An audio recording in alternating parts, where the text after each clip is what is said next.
Assalamualaikum warahmatullahi wabarakatuh. Alhamdulillahirrabbilalamin. Allahumma salli ala Sayyidina Muhammad wa ala alihi wa sahbihi ajma'in. Para ikhwan dan akhwat, agama Islam agama yang paling indah.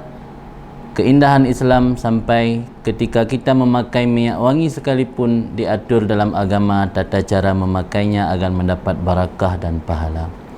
Dalam satu riwayat dalam kitab An-Nujumuz Zahirah diriwayatkan daripada Al-Habib Ahmad bin Umar bin Sumain bahawa Nabi bersabda, barang siapa yang membaca doa ketika mencium minyak wangi, Allah akan mengampunkan dosa yang telah lalu dan dosa yang akan datang.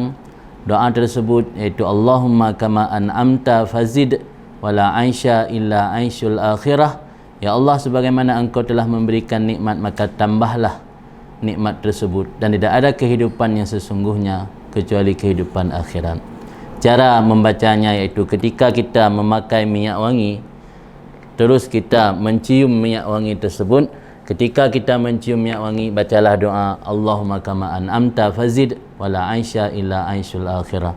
Di samping membaca doa ketika mencium minyak wangi, juga ada salawat yang sangat dianjurkan untuk membacanya ketika mencium minyak wangi, iaitu yang merupakan riwayat dari Habib Hasan bin Muhammad Fad'aq.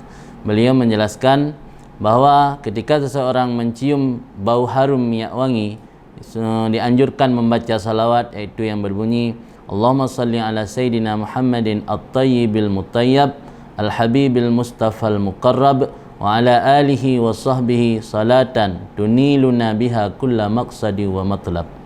Yang intinya kita bertawasul dengan mengucapkan salawat tersebut, semoga kita meraih apa yang kita cita-citakan dan kita harapkan. Barakallahu fikum ajma'in. Assalamualaikum warahmatullahi wabarakatuh.